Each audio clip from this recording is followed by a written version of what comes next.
of yoga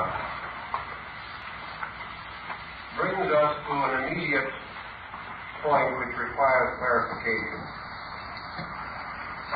We do not advocate that the Western person attempt the acceptance of yoga disciplines exactly as they are taught in the East. The reasons for our feelings are good and sufficient. Most of all, the basic difference in Eastern and Western psychology of living. And there is no subject in which inconsistencies can be more dangerous than in this particular type of advanced philosophic thinking.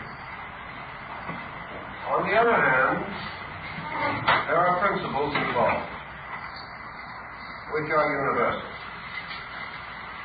And not only does increase of knowledge depend upon an estimation of these principles, but our entire ethical and social life must in time include a clear comprehension of the Eastern life way, without which we can never hope for a global concept of living or the final solution of East-West problems.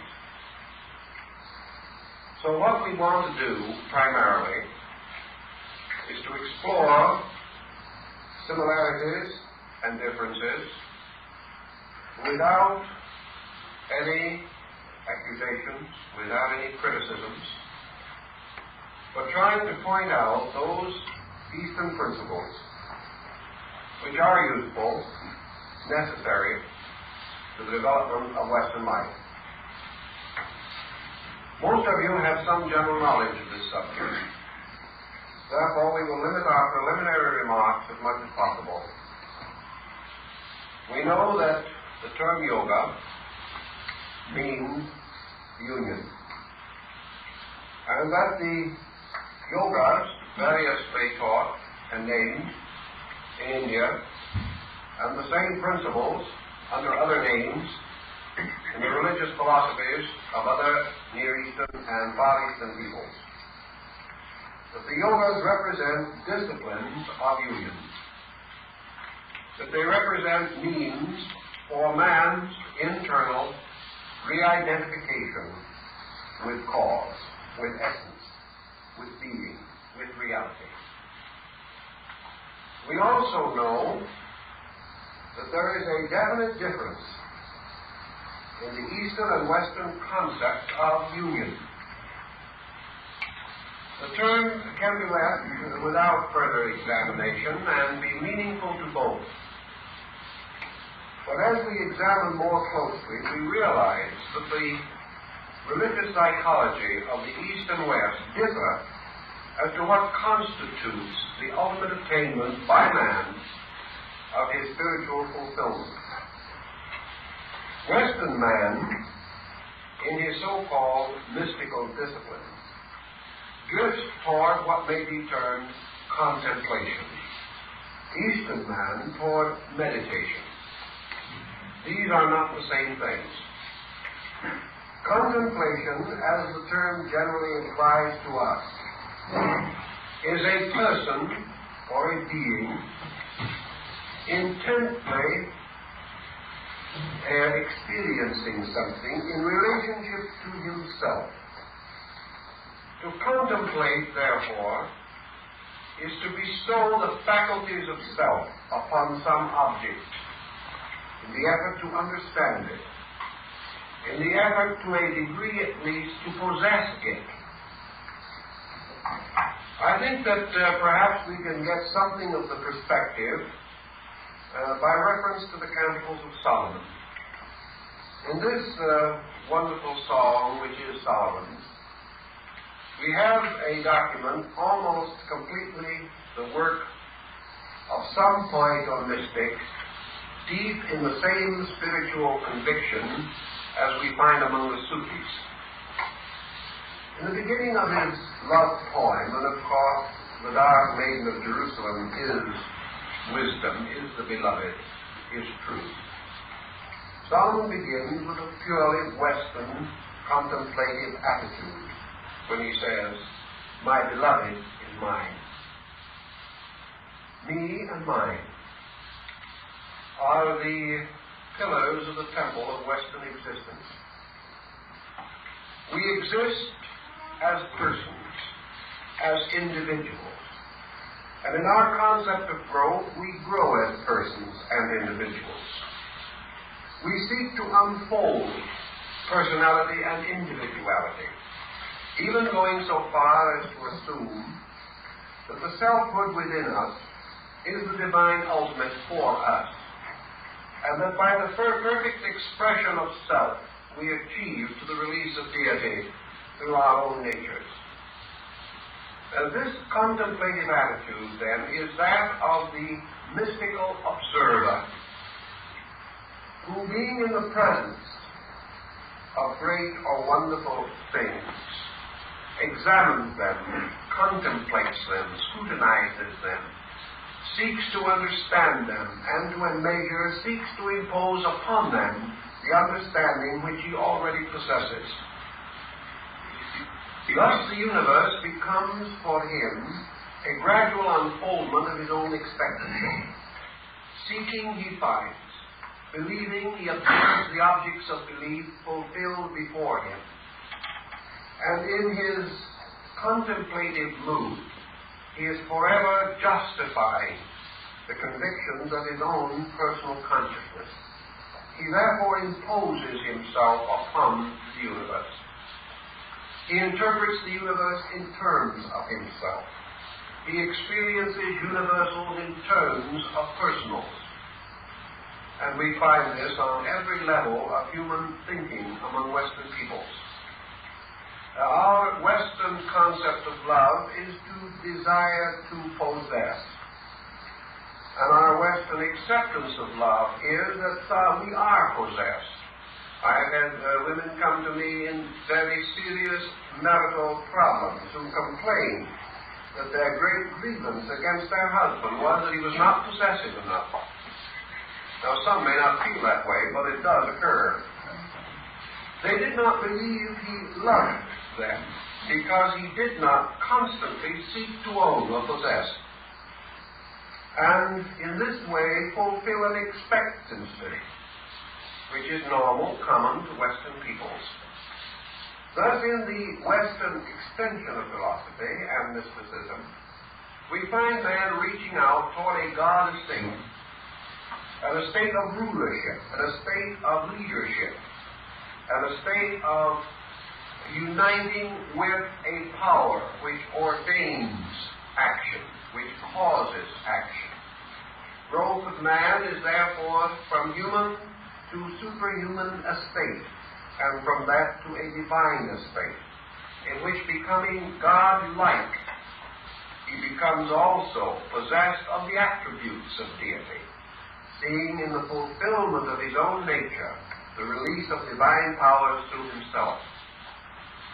Thus we have in our Western way of life the possibility of the Superman concept, the possibility of recognizing man's infinite potential to grow, and that this growth is always toward the fulfillment of an individual or personal destiny. That man comes finally to knowledge when he understands God, that he achieves truth when he understands truth. Always he is the understanding thing, the unit of awareness, the contemplating power within him, by means of which he can assimilate or accept all knowledge and absorb it into his own nature. Thus he becomes wise, he becomes learned, he becomes skilled, he becomes informed. In the Eastern way of life, however, we have a somewhat different concept, as presented finally also by Solomon in his song. For at the end of the song, after he has experienced something of a more generous or deeper mystical experience within himself, Solomon now sings in a different note. and sing simply the words, I am my beloved. This is a complete change of perspective, and may be, to a degree at least, similar to the Eastern concept of meditation. Meditation is not the individual contemplating infinite. Meditation is the continuous remembrance of a divine reality. It is the individual longing not to become the God, but to return to a godlike condition superior to himself. He no longer seeks to become or to be. He no longer accepts that knowledge will come and be possessed by him. Rather, he regards these great archetypal realities as so vast, so immeasurable, so infinite and ultimate, that he is absorbed by them. Instead of possessing truth, he is possessed by truth. For it is not his own opinion or his own attitude, but the reality which is eternal, immortal, and inevitable. And to the Eastern individual, individuality is separation from reality. And therefore, the search is for re-identification with that which is infinitely beyond the state of selfhood.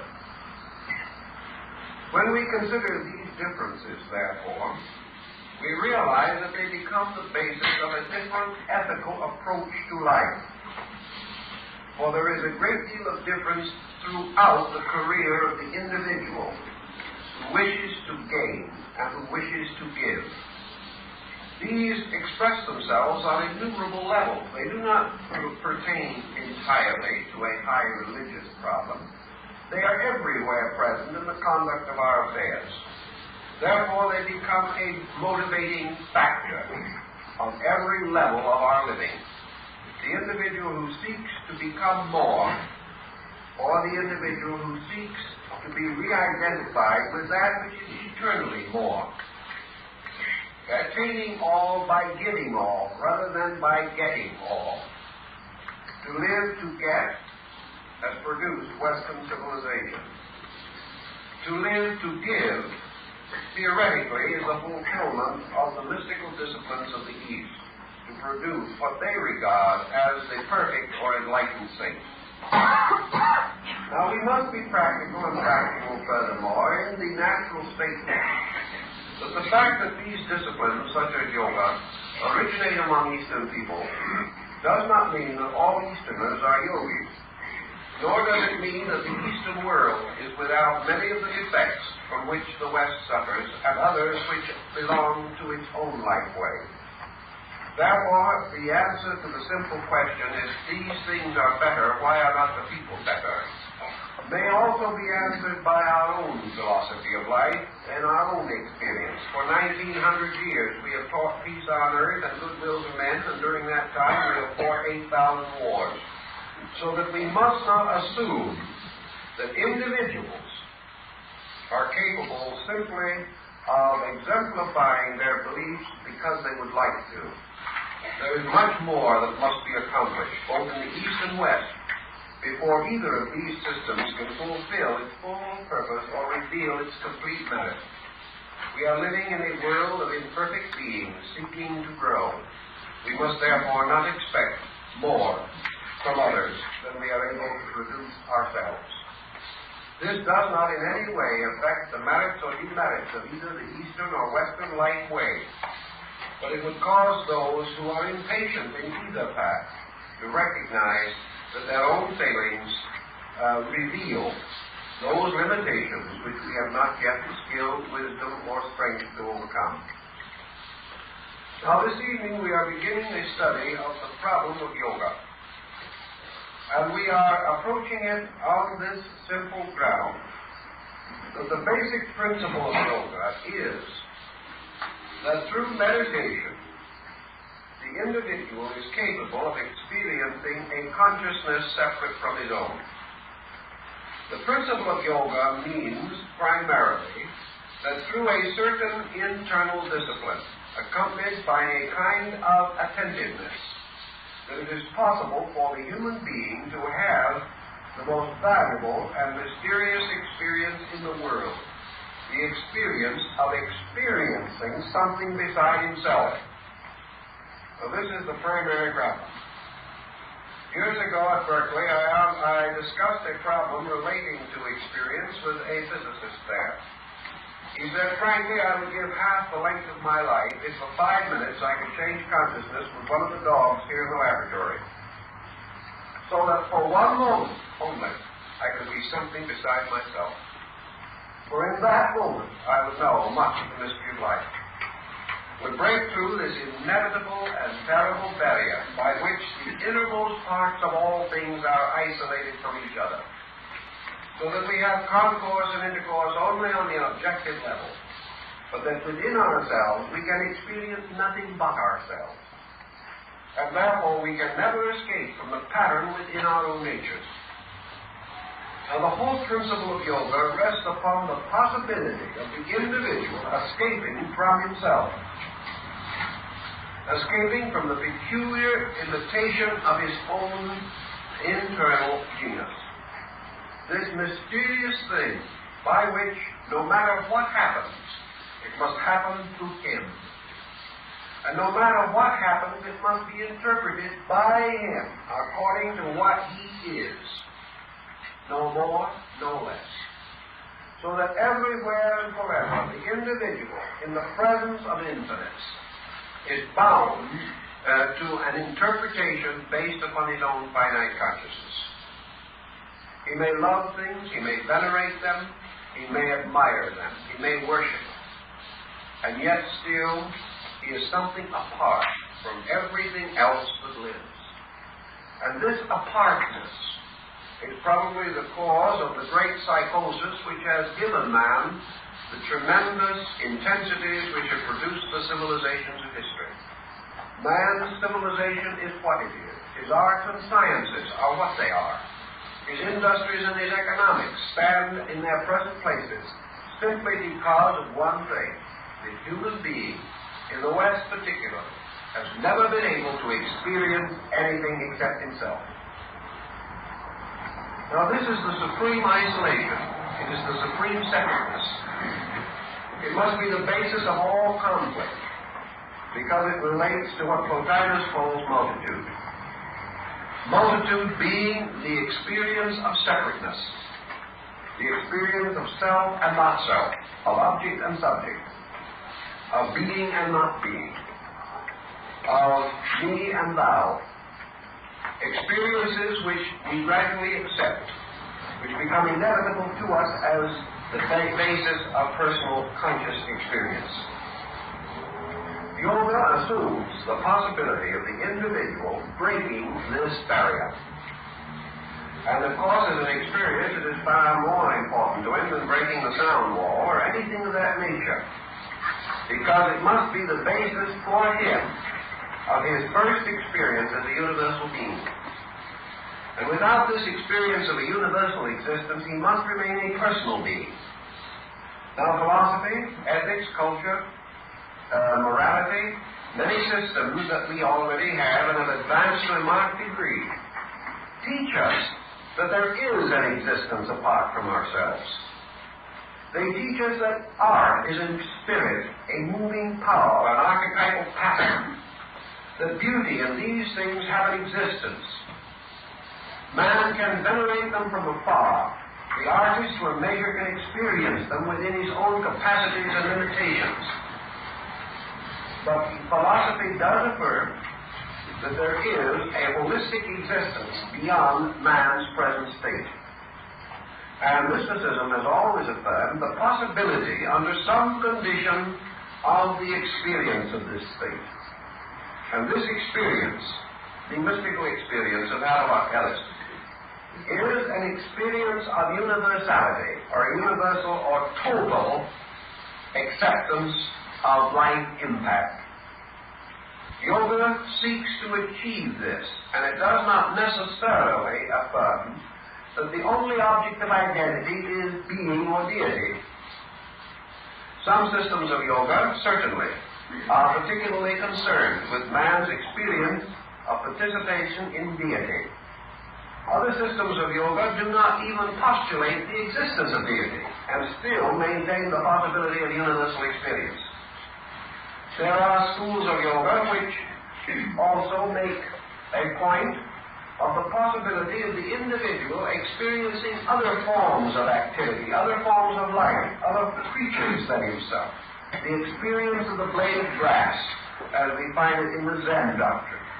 The experience of the soul or heart of the loved one.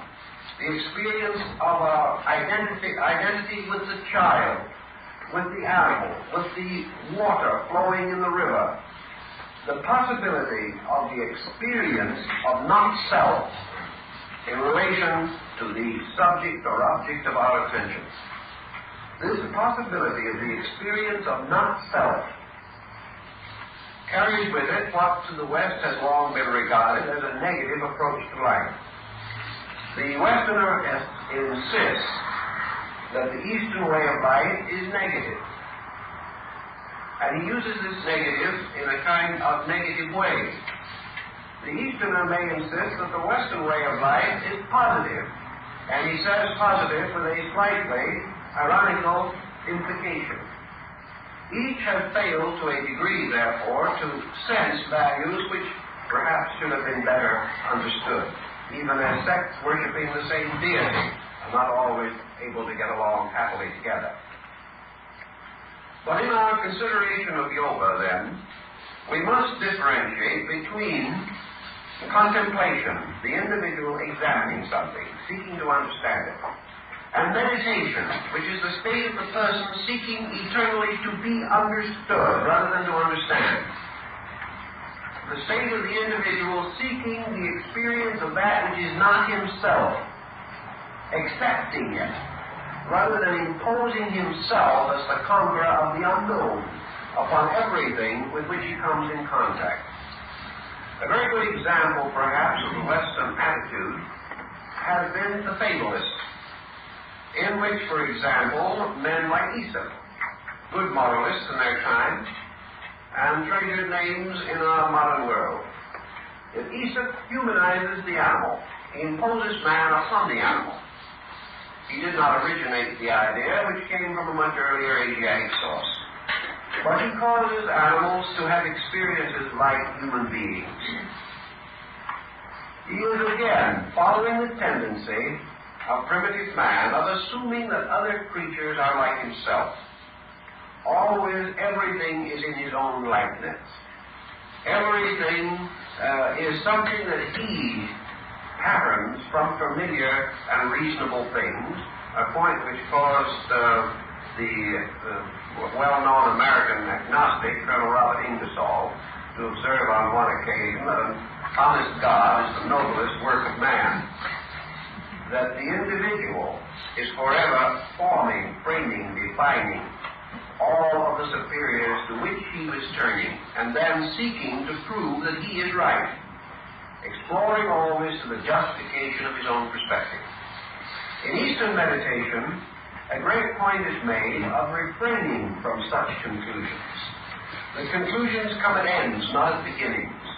That we think not from conclusions, but toward them. And that experience itself is the basis of fact, not our attitude toward experience or toward living or life. In yoga, therefore, we have several systems of discipline. And we must pause for a moment to consider discipline.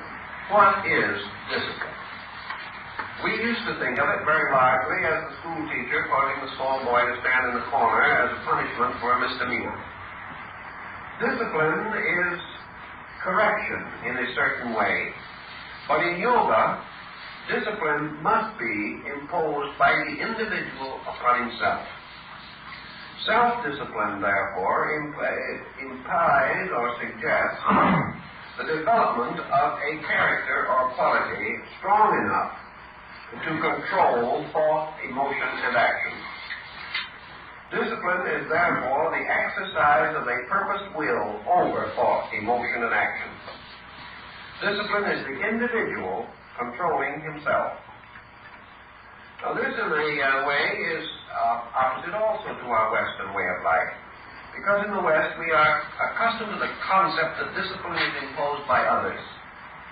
Discipline is imposed by the laws of our nation, of our state. It is imposed by those for whom we work. It is imposed by our moral codes, our churches, our theologies, and our philosophies. It is imposed to a certain degree also by necessity, by which we find it inevitably true that we must modify certain attitudes in order to survive. But discipline is something that is done to us in the West. In the East, it is something we ourselves do. It is a decision. It is a purposed attitude toward a problem. It is the individual affirming his ability and his willingness to produce or to achieve certain ends by purpose and continuous thoughtfulness. Now, discipline is not necessarily in yoga, as we might suspect by studying some of the Indian holy men and their austerities, primarily a problem of bodily punishment. It is not an extreme asceticism, nor is it accompanied by any necessary cause of pain, of suffering, or of flagellation, or any of these things which we sometimes associate with it. In fact, in the Eastern schools, the more gentle and the more natural the discipline, the more the disciple's achievement is recognized by a qualified instructor. Discipline, however, is to life the basis of progress in any particular department of endeavor. Discipline is what makes us play the piano every day in order to learn how. Discipline is what ties the musician to his instrument. Discipline is what ties the businessman to his office, the parent to its child, man to his dreams. Always discipline is the individual's conscious decision to achieve an end at the expense of something else which he regards as less valuable or important. So discipline is imposed in yoga upon the individual in order that he may strengthen resources, that he may become more and more proficient in these sciences which to the East are so essential. Now, why does the Easterner feel the importance of yoga? Why do the yoga schools have such a distinct determination to achieve a particular end? The answer is very simple in the terms of Eastern thinking. In the East, only one thing is important. I would say this again with modification. It may not be true, it is not true of every Easterner, but it is true when we speak of the East as a school of thought, not as a group of persons. In the East, the school of thought, which we call yoga, insists the supreme end of human existence is that man shall escape from error. That no matter what he attains on a material plane, he attains ends which are in themselves not usually as important or as valuable as the energies expended to attain them. Because everything that man does here is completely impermanent. He is forever drawing pictures upon the face of water. Nothing that he does here, nothing that he learns here, can per se achieve for him any permanence, any security, any reality beyond this limited sphere in which he lives. Also, a great many of the attributes of effort with which he is associated have very little significance on the level of character. This is not inevitably true, but it is true with the thoughtless, who make no real or conscientious effort to understand even the small things that they do. Thus, the Western person, or the non-philosophic person, perhaps more correctly, is not advancing the essentials of his own life. He is advancing only things which in themselves are impermanent. So he advances his various fortunes. He builds a business, dies and leaves it. He creates a fortune which his heirs will squander. He seeks position and honor, only to gain in the end a premature grave because of the responsibilities that he has. He makes various compromises constantly with realities in order to achieve unrealities. And as a result of this, he is outwardly enriched, but inwardly impoverished. As long as he is willing to accept such a code of life, there is very little that can be done about it. But in the large picture of living, can any rational or reasonable creature assume that as a citizen of the universe, he should be unmindful completely of universals as they relate to himself? It may be necessary and proper for him to make a living and advance himself in certain schools of learning and arts and sciences and trades and crafts. But can these be regarded as the full expression of his life? Can he be said to have lived well simply because he has attained a comparative security in this plane of living, only to depart therefrom into an insecurity he knows nothing about? Can he ever achieve sufficiently on a mental, emotional, or material level to be secure even here? Does the person who has achieved what this world can give him, has he achieved serenity of spirit? Has he achieved the power of self over circumstance? Has he attained an inward integration or an integrity that gives him faith with which to face change and time? Or has he very largely perfected an outward living which has no substance within it, and which therefore can crumble and leave him destitute? To the Eastern philosophic mind, the only solution to every problem that exists in the world is man's experience of a universal greater than himself. If he has this experience, he can then administer all of his personal worldly affairs more wisely. If he has this experience, nations will no longer need war. There will be no longer crime. There will be no longer these excesses by means of which all of the good plans and purposes of conscientious human beings come to nothing. Thus, in a way, the Easterner restates the statement in the Bible: "Seek ye first the kingdom of heaven and its righteousness, and all else shall be added unto you." Now, in Western civilization, we have not sought it first. In fact, we have not really sought it at all, with the exception of isolated persons. Our civilization is not built upon the individual having first attained internal security. It is rather built upon the forlorn hope that if other conditions are suitable, he may ultimately attain spiritual security. It is a complete reversal of the concept upon which the whole system is based. So yoga drives directly at the source and substance of the human dilemma. It emphasizes the need of the individual for an immediate integration of his own relationships with the life around him, the world around him.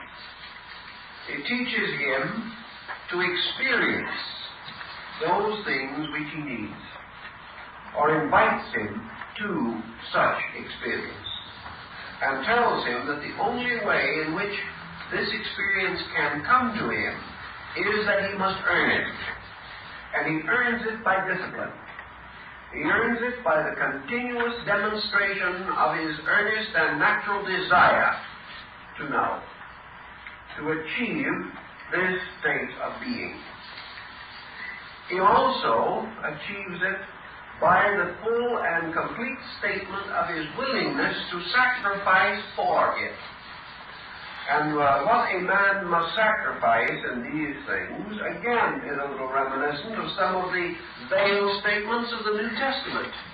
Because what shall the man sacrifice? With what shall he pay for this treasure that is beyond that?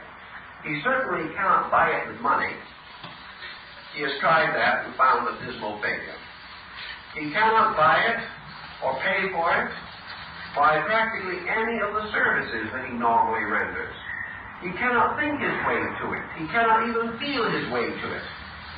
Both thought and emotion are inadequate for the ultimate goal that he wishes to reach. Therefore, what has the human being to give, which is a great enough and worthy enough offering, that it may compensate for the one and eternal thing which he desires to gain? And the Eastern answer to that, perhaps better stated than I have stated it, is very simple. The only thing any individual has to give to anything is himself. And in yoga, the price of liberation is the immediate and unhesitating surrender of self. That the individual who wishes to achieve the eternal must attain therein by the complete and voluntary sacrifice of the temporal. This does not mean that he gives away his goods. It does not mean that he neglects his family. It does not mean that he takes a little flag and starts out on a crusade. Nothing of that kind at all. What it actually means is that within himself, he relinquishes the concept of I. That he relinquishes the I want, I am, I will, I can. That he relinquishes the vortex, the focal illusion of selfhood, realizing ultimately that this is the one thing that stands between him and universal. Things are either personal or universal. Self is the ultimate personal. The universal is the ultimate impersonal. And at the time of the attainment of the impersonal, the personal must die. Not killed, not surrendered regretfully because we wish we could hold on to it, grasping at both the finite and the infinite at the same time, but through a complete and internal understanding which makes this surrender of the personal not only obviously the thing which is next, but also that which is the greatest desire of our beings to achieve, the complete, glorious, happy, serene, and acceptable sacrifice of that which we now recognize or realize to be an impediment to the eternal value with which we are concerned. Now this brings us to the first subject of our major series at this moment, and that is we're going to talk a little on the theme of Karma Yoga. Now, as you know, there are many yogas, and in many books and in some writings, this term is not even included. But it seems to me that from a philosophical standpoint, it is one of the most important considerations, especially for Western man. The term karma implies the ethical consequences of conduct considered collectively or completely. In other words, karma is the inevitable relationship between what the individual is and what he does, and also between what he does and what he is. Karma is therefore the totality of action in its relation to its ethical and moral, its spiritual, its intellectual, and its physical consequences. Buddha, in one of his dialogues, says that effect follows cause as the wheel of the cart follows the foot of the oxen. Man lives in a world of cause and effect. He lives in a world in which, as far as his own present consciousness is concerned, there is an intimate relationship between his own incentives and their results. So in the study of yoga, we can conceive, for example, man achieving a state of meditation, as this may relate to his own conduct. It is the problem of the introduction of a discipline into the concept of conduct, and strangely enough is one of the very foundations of Raja Yoga, which is probably the highest form of the royal discipline of this system. The Arabian Nights Entertainment contains the famous line, "Happiness must be earned." Raja Yoga is a princely state of consciousness which must be earned. Therefore, we come right back to karma, because karma is the law of earning. It is the principle in nature of the relation between sowing and reaping. If the end of man's journey is absolute identification with reality, then this end must be earned. It must be the result of action. It must be the consequence of things preceding it, or previously done and attained. Thus, daily conduct becomes, in the end, the royal road of union. Daily conduct may seem to be so simple, so non-mystical in its implications as to be overlooked. The individual would like to step over these little problems of his own disposition and dash on to the contemplation of infinites. It's much more simple and much more delightful to be engaged in some advanced mystical preoccupation than it is to start with a simple study and estimation of conduct. Yet where else can we begin but where we are? And where are we except in the place of our conduct? That which we are tells our present place in nature, our present place in the universe, and the rung of the ladder of infinites upon which we are at the moment standing. So Karma Yoga implies the thoughtful acceptance of the law and the doctrine through the patient observation of conduct, through the recognition of the relationship of immediate conduct to universals, of the quiet meditation of the individual upon those great laws of eternal being, which are exemplified in conduct. Now, yoga depends also upon one very important point. Now, that point is a stranger to us in the West. And that point is internal quietude. With the exception of a few sects, such as the Quakers, the Friends, and the Quietists, we have had very little emphasis upon the attainment of quietude, as we consider it in Eastern discipline.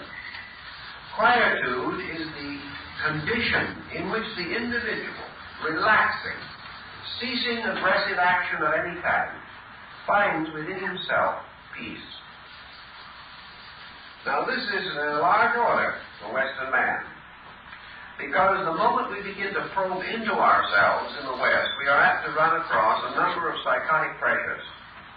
We are likely to find, as many human beings in the Occident have found, that the last person we can get along with well is ourselves. Therefore, it is much more pleasurable and enjoyable to spend our time in the association of others, even though we do not believe what they say or agree with what they do. They have one virtue: they keep our mind off of ourselves. Therefore, we have all kinds of avocational interests. We whittle and we doodle, anything, so that we shall not fall into the abysmal misery of internal confusion. We are escapists. We move desperately away from self because we are not able to endure its immediate implication to us in our nature. Thus, we are without quietude. We are without quietude because we are without faith. We are without faith because we are without internal certainties. And these we lack because we have never developed them, being content entirely to rest our case upon external securities of one kind or another. So the individual, seeking quietude within himself, finds what? He finds that he has not this quietude, and for one reason primarily, because he is ignorant. The reason why he is not able to get along in the universe is because he misunderstands the universe, or does not understand. His ignorance is either the simple ignorance of the child or the compound ignorance of the sophist, one or the other. But had he not ignorance, he would not have fear, for fear and ignorance are related. Only the ignorant can be afraid, and the fearful must be ignorant. Because there is nothing in the universe that can cause fear except man's own ignorance of realities. If, therefore, we seek at the beginning of things to retire into a state of security and are seeking infinite within our own natures, we can only achieve this end if we have a reasonable attitude toward infinite. If we have the belief that the infinite is a strange, half-good, half-evil thing, combining God and demon, if we believe that the unknown is malicious, if we believe that the universal power is either unhonest or dishonest, we can scarcely have the type of internal integration suitable for internal peace. So in Karma Yoga, we have a very important state of consciousness to cultivate. And that is the continuous recollection of the integrity of reality. Now that sounds like perhaps a platitude, and it is, as long as it is on the tongue or merely in the mind. But only through a certain knowledge or a certain interpretive skill can we gradually put the universe back on an honest foundation as far as we are concerned as individuals. And an honest universe must be the beginning of our own true concept of honesty. So by means of the recognition of law, we begin the process of rescuing values from the obscuration of multitude, from the confusion due to our own inability to estimate the principles upon which our own existence depends. Recognizing this principle, then, we begin through the contemplation of karma. And the first thing that karma must teach us, and the first contemplation or meditation that we may have concerning it, for we are still on the contemplative level, we are still at this stage of the problem, fighting to save God from our own misinterpretation of deity, which is quite an arduous undertaking, by the way. Thus, we begin by understanding that we live in a universe of law.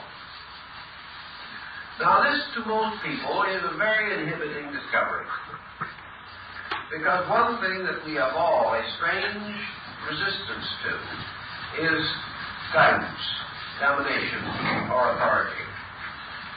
Our search for freedom seems to make us feel that the moment that we come under any pattern of authority, we should be frustrated. And yet, law is not a frustrating thing. Law, the existence of law, is the greatest good thing that we know. Now, law intellectually thinks of lawyers and judges and jurors and things of that nature. It's a very cold, it's a very hard term. It sounds very much like a 90-day sentence or $500 bail. Law to us is something administered by men, based upon the codes of Justinian and Hammurabi. Law to us is a mental word. It is a word that carries exactitude, heartless, soulless, and without understanding. The jot and tittle, the eye for the eye, and the tooth for the tooth. Therefore, we have to begin to use our contemplating power, our meditation, and in the continuous remembrance of what law is. And to experience law, not as an institution created by man, or an arbitrary dictate set up by the tyranny of a divine will, but that law is reality. Law is being. Law is actuality. Law is the greatest comfort, the greatest security, the infinite fact of things. Law is our hope, not our jailer. And law is not a continuous exertion of will. Law is the eternal unfoldment of universal love itself. Therefore, law and love are the same thing. They are not polarities. And why must we say that? We say it because law and love work together and unite in the service of good. That which is the law is the greater good. That which is the greater good is the greater love. Now we find this, for example, in a very simple way in our own human problem. We do not like to tell a small child that it shouldn't have that ice cream cone. We want that child to be happy. But as parents, perhaps we must say no, the child is aggrieved, and for the moment we are equivalent to the universal tyrant itself. And yet it is our love and not our tyranny that has caused the action. It is our greater knowledge of a greater good. Therefore, in the mystical concept of things, law is not merely an arbitrary pattern. It is the eternal good itself. It is that which has within it, by its own intrinsic nature, all of love, all of good, and all of reality. Laws, then, are not to be feared, but to be loved, to be understood, to be appreciated, to be sensed for their real and enduring value. For man's most immediate contact with the creating power is through law. Even science knows this, because it is the exactitude of the universe that causes the greatest admiration on the part of the scientist. And it is that exactitude which causes him to suspect the presence of the lawmaker, the presence of the reality behind things. So we begin with the concept of this continual meditation, this flowing of consciousness as oil from one vessel to another, moving on the concept of law, moving on the realization that that which occurs is not only necessary but good. That universal law as it operates upon man is not the will of an arbitrary deity, but the eternal expression of the eternal being. That law is innate in being. That the supreme is law. And that also that the law is the manifestation of that which is supreme. That this supreme is infinite benevolence, infinite beauty, infinite truth. The most perfect forms in the world, like snowflakes, are themselves perfect manifestations of the great law. Plato said, God geometrizes. Moral laws are moral geometry. Ethical laws are ethical geometry. And if we could see these laws transformed from their tremendous pressure foci as we realize their impact upon ourselves, if we could see the pictures of the laws of the universe, we would see the greatest art the world has ever known. We would see the art of the creating power itself, infinitely unfolding in absolute symmetry. Why then do laws seem so difficult to us? Largely because we have placed against these laws that which to the Asiatic mystic is the greatest danger, and that is a self-focal point, the ego, a point of will which does not understand. A point of will, therefore, which is like that of a small child who is forbidden the ice cream cone and does not know why. And because this little child cannot experience the consciousness of the parent, it will never be able until it grows itself and experiences. It will never be able to understand why it could not have the ice cream cone. So in the problem of selfhood, or the focal point of I want what I want, man comes into conflict with a universal pattern which alone knows what he needs. And it is the recognition of the absolute benevolence of the universe that must lie at the beginning of the gradual rescuing of the human consciousness from tension. Because tension arises from confusion, it arises from stress, It arises from rebellion. It arises from all these illusionary attitudes of reproach, of disagreement, of disillusionment, of conflict between individuals and between all individuals, and the patterns which are eternally good for them. So karma begins to unfold on a level of conduct, a simple and approachable level. The importance of the human being's recognition of the essential rightness of that which occurs to him. The essential and inevitable rightness of the position and condition in which he is placed. It begins to emphasize to him rightness rather than wrongness. It makes the thoughtful, careful, considerate person no longer able to say, why did this happen to me? Why should I suffer for the sins of another?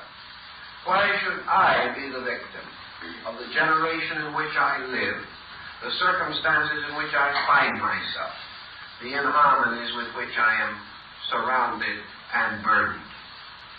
While the individual turns to the universe and says why, he is indeed of little faith. But through the contemplation of law, a man begins to answer his own why. There gradually emerges to his comprehension this magnificent unfolding blossom of realities, and the universal pattern becomes to him the hope of his own future, because it is only through law that his own inevitable attainment is assured. And were there in the universe any dishonesties such as there are among men, then the fate of the human being could not be secure. If the laws of the universe could be bribed, could be in any way influenced by human will or purpose, then some would succeed and others fail, and not always would the meritorious attain. But in the absolute honesty of the universe is the hope of the individual that he lives within a universal environment which is incorruptible, and therefore the greatest good for himself. Now this means that the individual in Eastern thinking must accept the situation in which he finds himself as a discipline. That instead of being expected to go out and sit on a bed of spikes, he must come home and sit among his creditors, which perhaps is just as painful and certainly less glamorous. That instead of being expected to go out and give his goods to the poor, or expected to make a pilgrimage to some sacred shrine, it is impressed upon him through his daily conduct that he must do those things and perform those actions which expiate the responsibilities and debts which he has incurred. He learns in various ways, and some of the simplest lessons are immediate. Some not so simple are extended over larger periods of time. Many persons say that because of circumstances which they cannot grasp, it is impossible for them.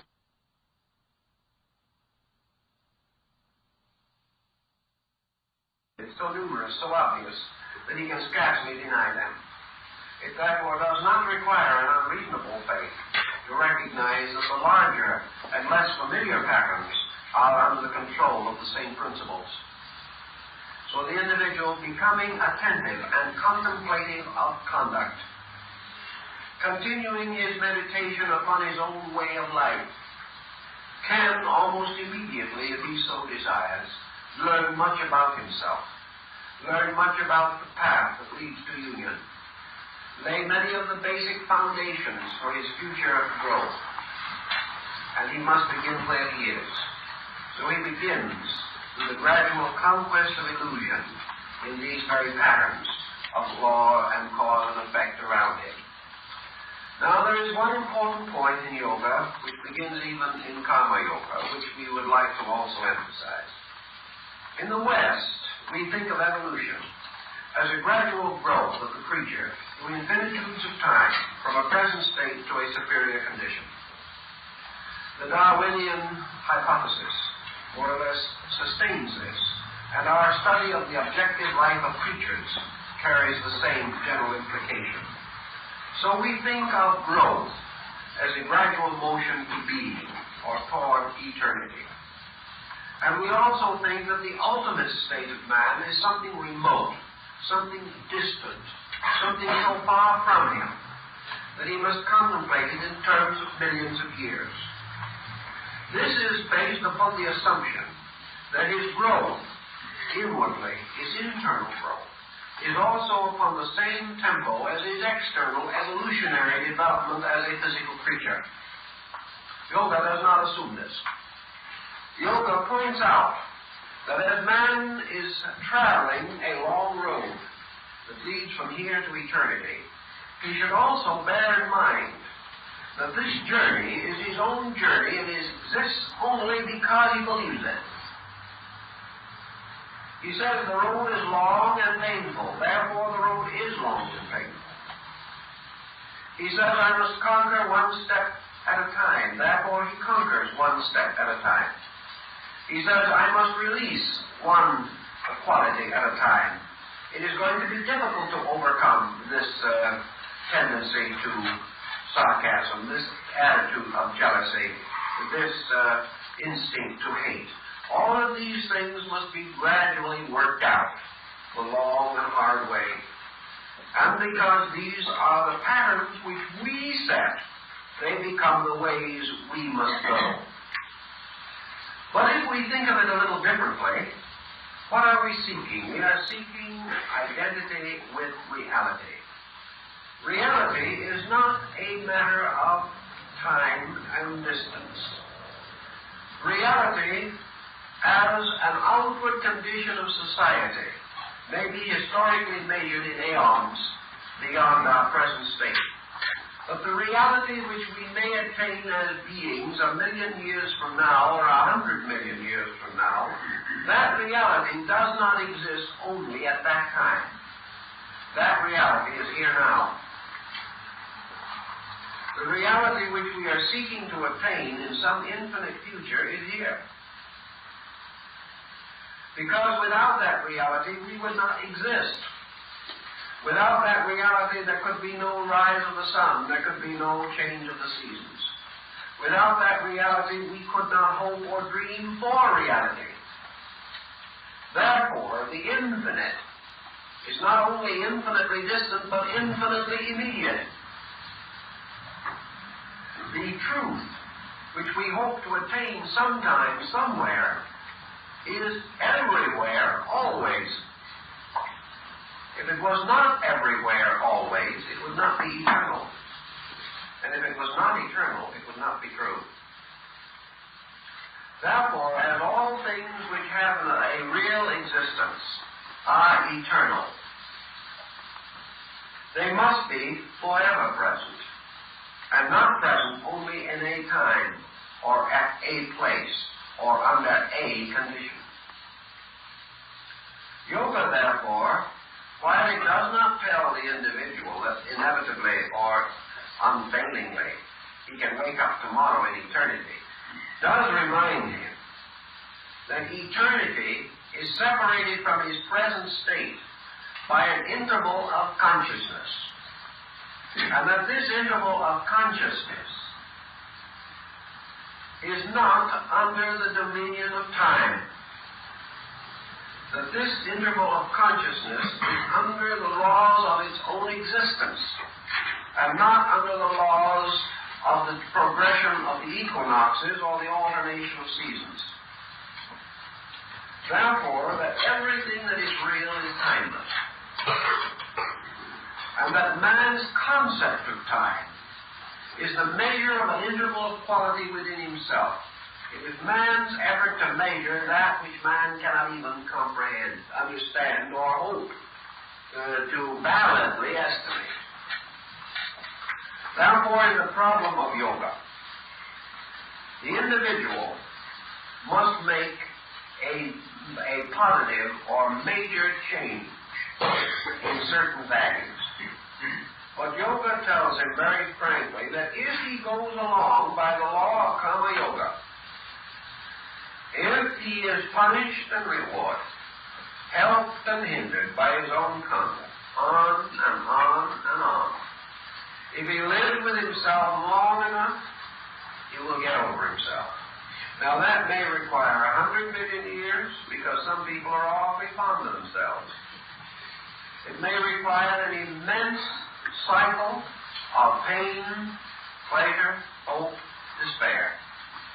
It may mean that he has to move with the enormous motion of life itself, learning through trial and error, learning to cling to the real by the perpetual failure of the unreal, coming finally to love the true by being disappointed countless times when he devoted his affections to the untrue. Ultimately, however, karma yoga must lead him, as the inevitable consequence and chemical reaction of cause and consequence, must lead him ultimately toward the goal of emancipation. Therefore, everything that happens to us contributes gradually to the upbuilding of the power of release. But this may be an exceedingly long, difficult, problem-ridden journey. A journey which in the Eastern way of life is measured not in years but in lives, hundreds of lives, lived by the individual seeking to find the one life that is forever here. This also plays a very important part in Buddhism. And it is very important to consider it in connection with karma, in order that we may not fall into the pit that Aristotle was so quick to deserve in certain of Plato's doctrines, namely what he calls the doctrine of regressive evasion. In other words, why does it happen now? Because of something that happened yesterday. Why did it happen yesterday? Because of something that happened the day before. And so on to infinity. We never arrive at first cause. On the opposite end, tomorrow is the result of today. Day after tomorrow, the result of tomorrow. The day after that, the result of the preceding day, and so on, and we never come to an ultimate. Aristotle pointed that out as leading inevitably to a vicious circle. In other words, these causes and effects go on forever, and man exists only in a squirrel cage, in which he can never escape unless there is some other dimension or some other factor involved in the operation of these laws.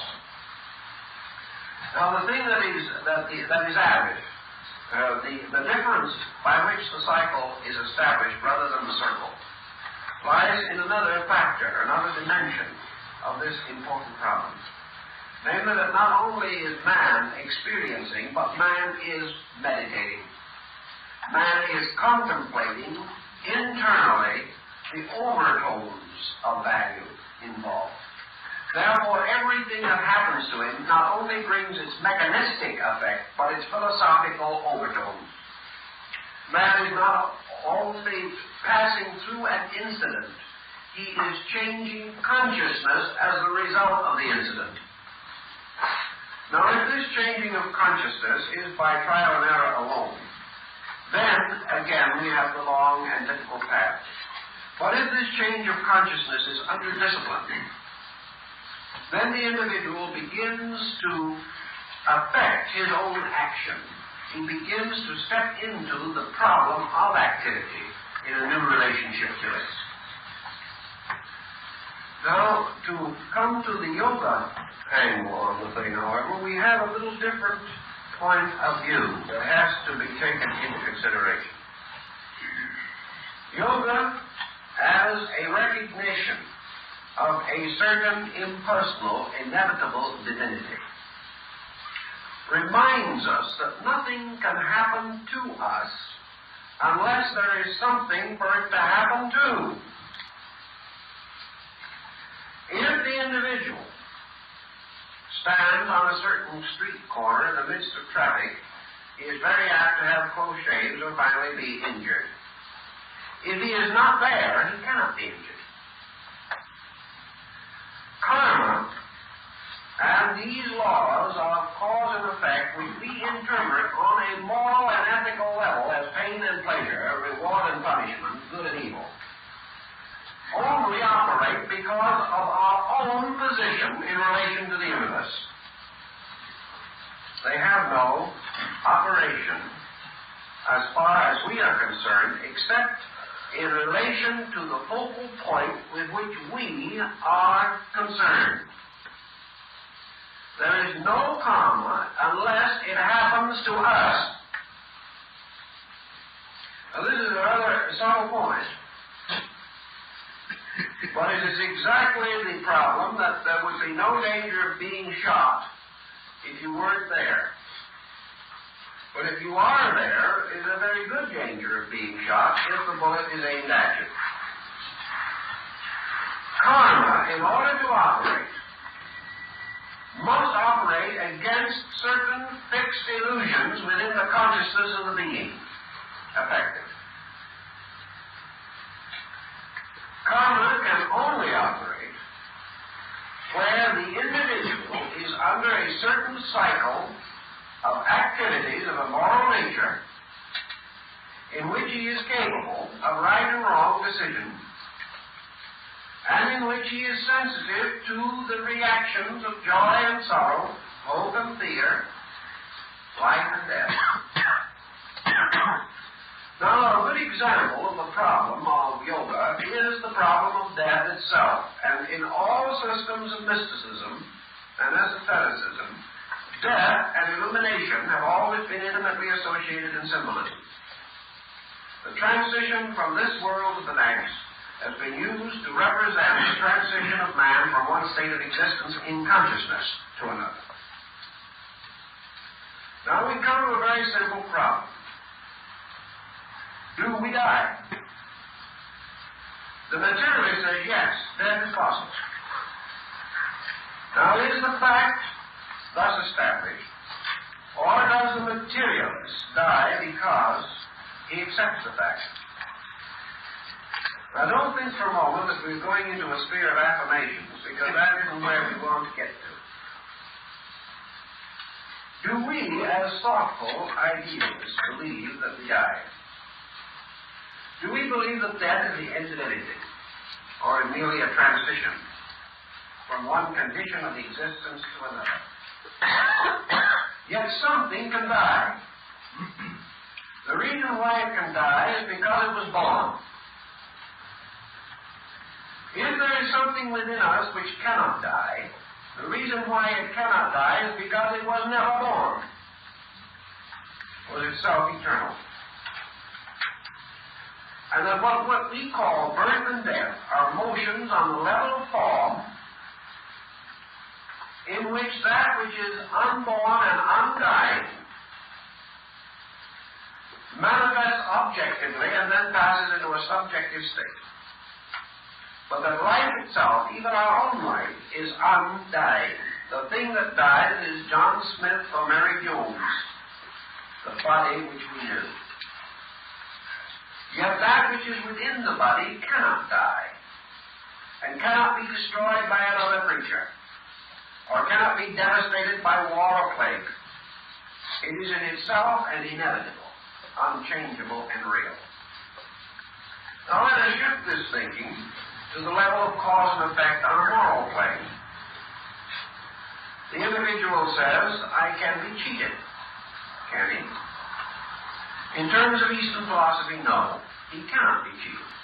The only way he can be cheated is by the supreme fact that he can cheat himself by believing that he can be cheated. And that is where the cheating takes place. That wherever these things happen, it is because in his own state of ignorance, he is accepting a level corresponding to the body which is born and dies, and is without realization or experience of the eternal life that cannot be born and cannot die. Now this eternal life which is within man and is the reality of him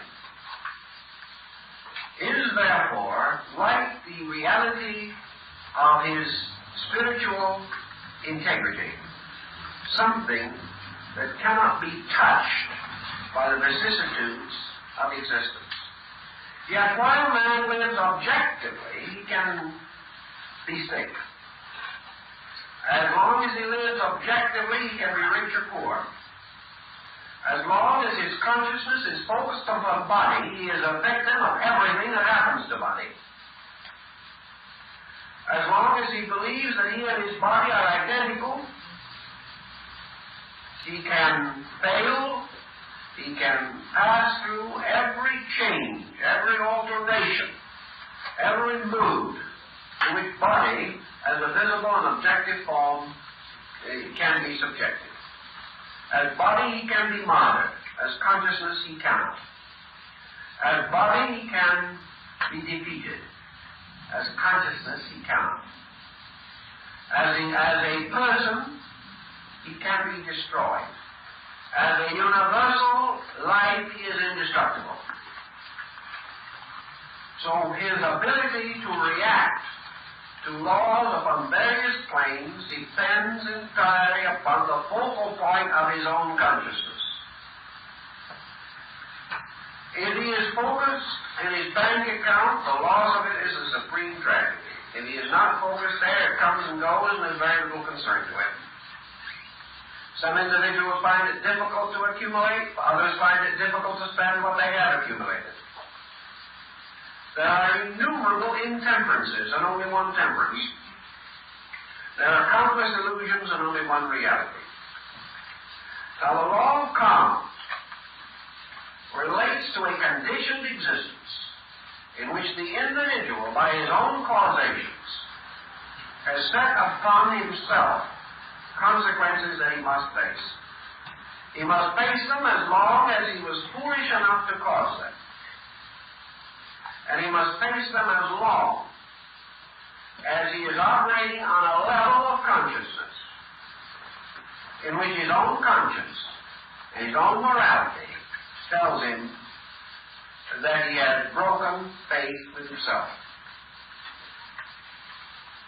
If then we are dealing with the problem of yoga, we are dealing with the realization that the individual moving from one level of consciousness to another, by so doing, moves the center of his own awareness, moving, as the Buddhist explains the same problem, from servitude to one interpretation of law to emancipation under another interpretation of the same law.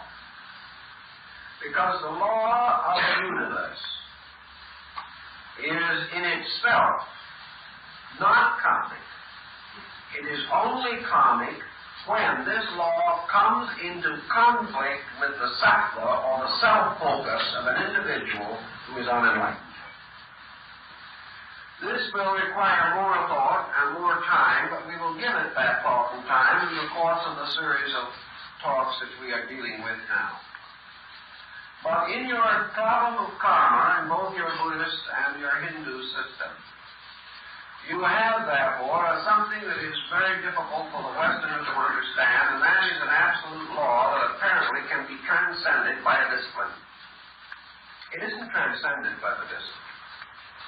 The law and its reaction are both interpretations by the consciousness of the human being upon a level. When he is no longer on that level, that interpretation of that whole cycle of circumstance fades out like the insubstantial fabric of a dream, leaving not a raft behind. The problem then is to recognize the essential and inevitable transitions of these patterns. To the mystic, to the Eastern yogi in meditation, the universe is a sudden expansion of universals in which things like cause and effect have returned or absorbed again into their own eternal source. They are like time. They exist for those creatures who exist within time, because they do not know that they are timeless. There's the Hindu fable about the elephant which is tied by a small cord to a stake. The elephant remains there year after year because it doesn't know that with one good hard pull, the stake and the rope would go. But because the elephant is a cautious and conservative creature like man, it moves its foot a little, finds a little resistance, and decides that it is there bound securely. It has not realized that this bondage is meaningless in terms of the potential strength of the creature itself. In then the consideration of karma, how are we going to solve the problem? Karma is cause and effect. Cause and effect are action and reaction. What is cause? Cause is always an aggressive activity of some kind. What is an effect? It is the receptivity to the consequences of an aggressive activity. Therefore, the more aggressive the activity, the more dynamic the circumstances which it causes. The more dynamic these circumstances, the more dynamic the reactions which will inevitably follow them. Therefore, if we strike the man, we may expect that he will strike us back. If we perform a certain action with excess, we may expect the reasonable consequences, which will be reaction of excess. So we begin the contemplation of what is the solution. How do we begin to extricate ourselves from excess? Now, what is excess in the majority of instances? Why are we excessive creatures? We are excessive because of self-will, because of certain personal purposes with which we are primarily concerned, and upon the dynamic that this internal self-will is a real and valid source of authority. I want. And that in itself is enough. From that point on, there is only one thing that remains, and that's to get what we want. The fact that we desire is all the authority we need to devote a lifetime to the effort to secure that which we desire. The merit of the desire is never considered. The essential integrity of the thing which desires, and its essential nature, and its relationship to eternals, is not known. Therefore, because this desire arises from some obscure and mysterious part of our own internal, we assume that it is the voice of authority, that we must live and should live in order to justify that desire. So we live largely to justify desire, to fulfill ambition, and to achieve such creature comforts as may most likely be conducive to pleasure and happiness. Yet at the end we find not pleasure and happiness, but infirmity and death. That is the disaster. That is the part that is difficult. If, however, changing this point of view, we say that a thing is not necessary because we wish it, but that the wise man says we wish that which is necessary. The change of our perspective, the change of our relation towards desire, releases us from what the Buddhist calls one of the principal hindrances. These hindrances represent the attitudes which are traditional to us, which are the principal cause of our troubles. Attitudes which are not real, not natural, not essential, but have been cultivated by our way of life until we accept them as part of our heritage. If then we begin the contemplation of these principles, let's just survey this contemplation briefly. We can't go into all of it, it's a very large subject, but let's see what would happen if we begin to think some of these things through just a little. We are in a spot, let us say, at the present time. There are difficulties surrounding us. We are in debt, let's say.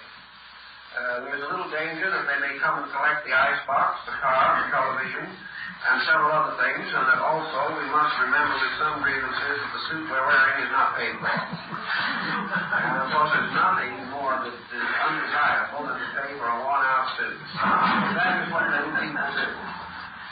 Now there are several ways in which we can look at this. Here we are beyond their debt. Our first and natural thought is to go socialistic in this emergency and begin a wholesale damnation of the credit system. In other words, the advertisers, the merchants, the manufacturers, and everyone else concerned in this problem is responsible for our misfortune. Why?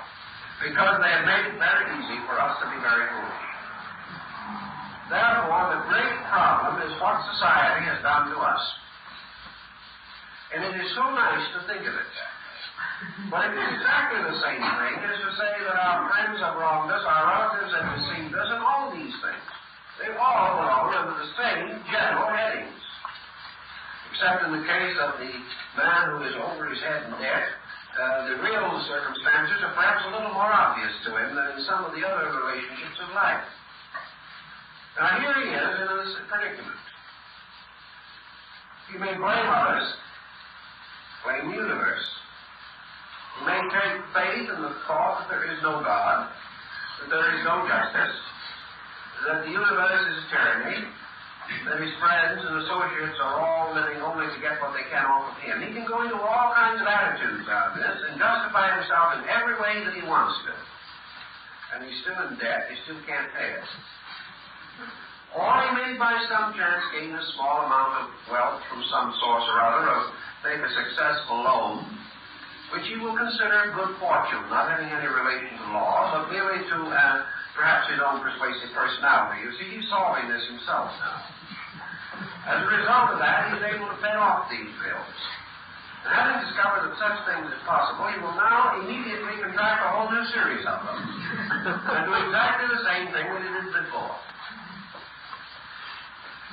And he will not observe that the fact that he can't sleep at night, the fact that his friends have difficulty with him, that he is no longer able to do his work well, that his family finds him irritable and unpleasant, and that he generally is uncomfortable.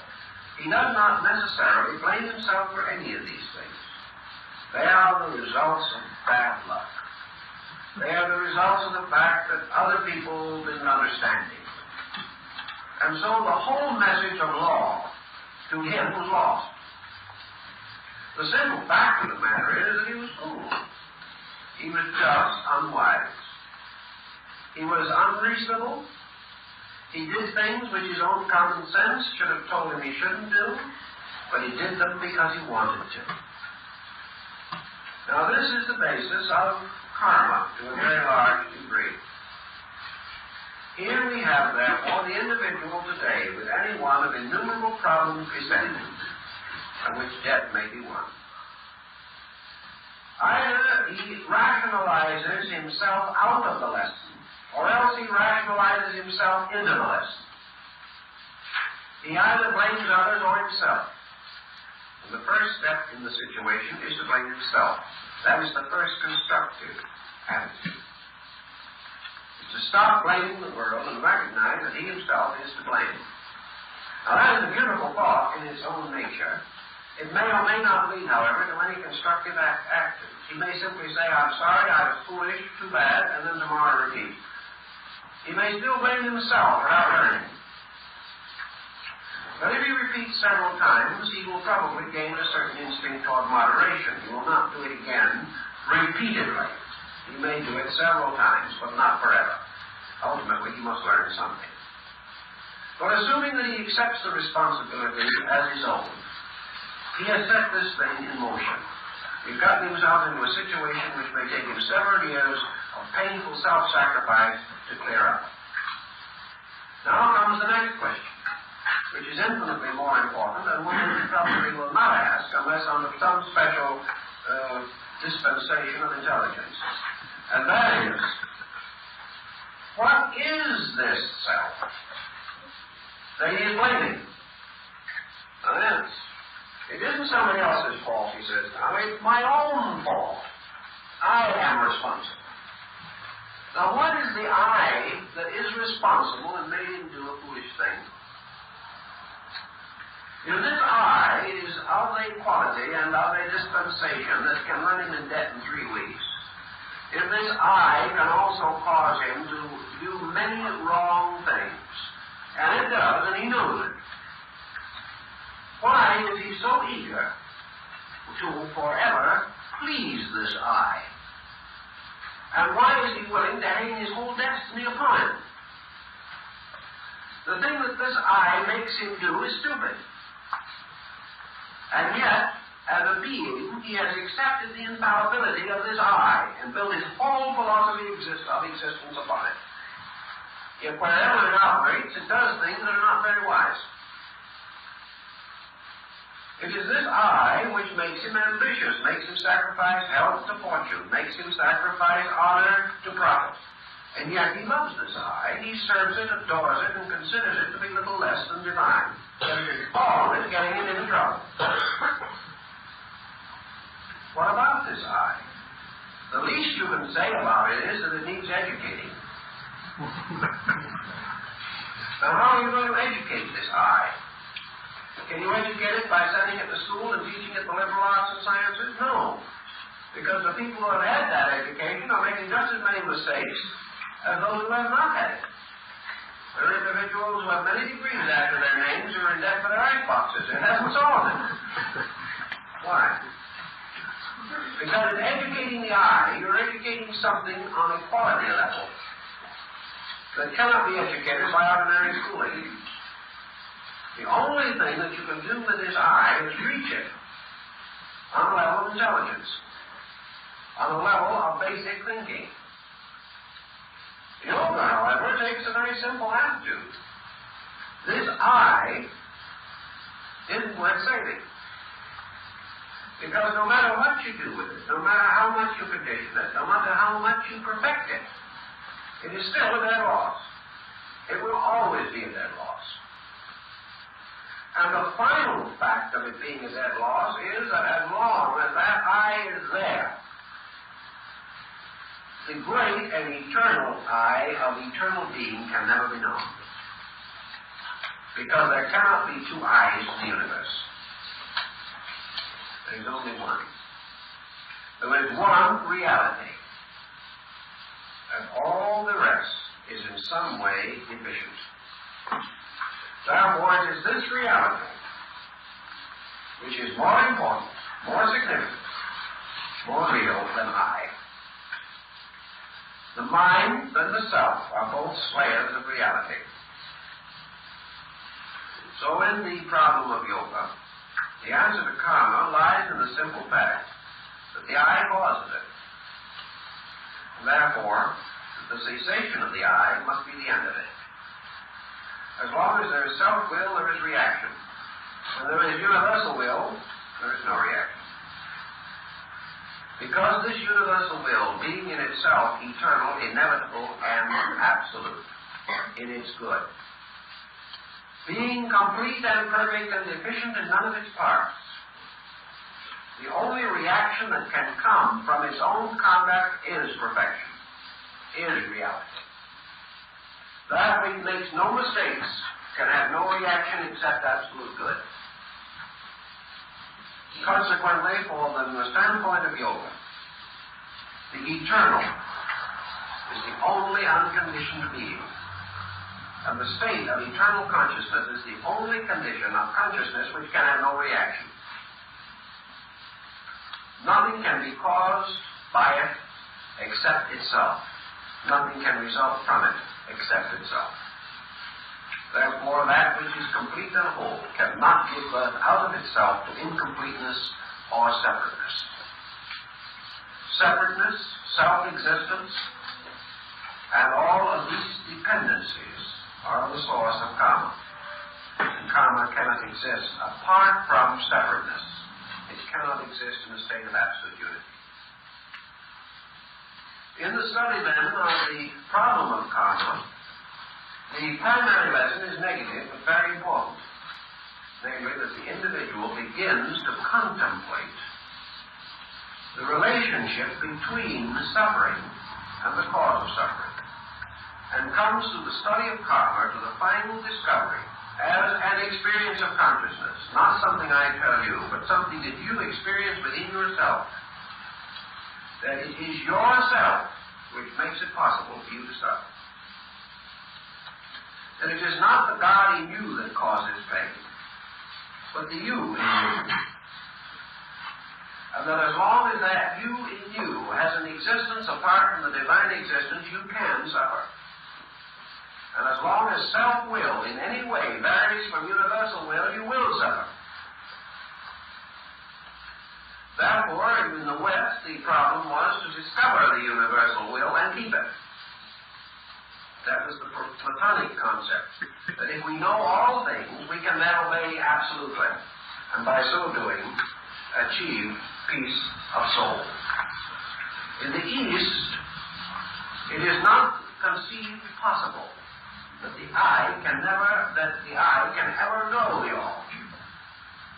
Because the fragment can never contain the entire.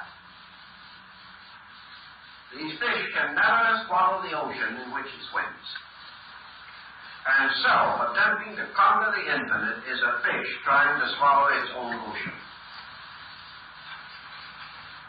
That which is infinite is infinitely greater than I. Therefore, the I cannot contain it, cannot control it, cannot dominate it, and can never willfully demand anything of it. When man demands of the infinite, he receives only, by interpretation, that which the I itself creates through this chemistry. In the East, consequently, the concept is the gradual diminution of the I, so that the self is no longer the controlling factor. Now, the individual says, what kind of a future does that give us? What kind of a future is there for the individual if his own I does not go on? We might ask, what kind of a future is there for him if it does? Because actually, this race and this world has been a long time here, and we are the future which the past looked forward to. And here we are, with all our lore, like old about fools no wiser than before. We have probably been about 1 million years working up to our present state of confounded stupidity. We are the glorious achievement of I-ness. And we can hardly stand it. So we go on. Theoretically, we go on long enough and industriously enough, we may grow ourselves into another office. What have we gained? What is the solution? Have we found peace? Are we any happier than the Aborigine? Actually. We have found new pleasures, but we have paid for each of them with a new pain. Where has the eye brought us? The eye has brought us only to a state of unmitigated egotism, a continuing optimism concerning our own capacity to do things that we have hardly the inclination to do, and no proof that we will increase in inclination. The East says we'll never make it that way, because we cannot break through the tyranny of selfhood on the level of a material, educational, or moral, or even theological program. The self remains, and as long as the self remains, the individual is the victim of it. But supposing the self does not remain, supposing we achieve the Eastern meditation, which is man's position of becoming receptive to the motion of infinites through himself. What then is his condition? Suppose that the eye ceases, and that the individual is returned again to universal consciousness itself. What is his state? In the first place, we don't know. And the only experience that we know of it, and can have of it, is the experience that is gained, and it is relative, in the higher examples of Raj Yoga. What is this extraordinary diffusion of consciousness that takes place in the Eastern mystic under the higher disciplines of advanced yoga? He feels himself moving inevitably and eternally toward an identity. An identity with an existence which is unconditioned. He finds himself moving towards the complete suspension of his own existence. He does not report to us a terrifying descent into vacuum. He does not experience within his own consciousness the wrench of separation from existence, as he has previously known. All mystics, whether of the Greek or the Eastern schools, have one common report to tell us, namely that the experience is that of the individual going home. That it is, as Plotinus called it, the motion of the alone to the alone. That it is the final recognition, the final fulfillment of something that transcends anything that the individual has ever experienced. That it is not for him elimination of existence. It is not that he goes to sleep and never wakes. It is nothing that he knows, because it is a condition of experience which transcends that which is known. He cannot say that he enters into a state of non-existence.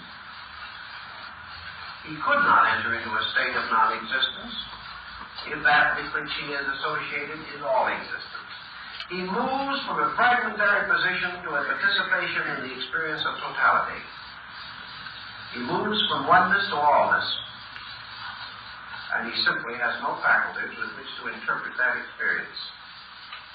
But allness as totality is incapable of conflict. Lack of conflict causes incapacity for karma, because there can be no differences. There can be no inconsistencies. There can be nothing of this kind experienced by this being. Now, in advanced yoga, as in other mystical systems, these conditions are not continuous. The Vedantist passes into his samadhi. He remains for a time in a state of what we would term ecstasis. He then returns again to the material world and continues to exist in it. What is the effect upon him? Is the Western psychologist justified in assuming that this individual has now moved into an extraordinary negation which will frustrate all progress? What is progress? Is not progress itself the motion of an illusion toward a reality in some way? Is the achievement of the reality a frustration of progress or a consummation of it? Has the mystic in his meditation simply anticipated the motion of his world by a few 100 billion years, or has he actually broken faith with his world and become something impractical, visionary, a creature no longer contributing to the progress of his society? I think the record that we have in connection with the Eastern mystic justifies us in assuming the same thing that we find recorded of Böhme, Swedenborg, and other Western mystics. Namely, that the primary change brought by the samadhic condition is a reorganization of values within the individual. The change of polarity as to that which is true or untrue, important or unimportant. And that consequently, the illumined mystic lives from a universal totality within himself, by means of which, therefore, he is in a position and a condition to direct his outer affairs, not by his personal desires, but by the experience of universal law moving through him. This, it would seem to me, also would give us the answer to the karmic question, and show us why karma, through its workings and its operations, gradually reveals to us the great fallacy, which is the fallacy of causation upon the level of ego.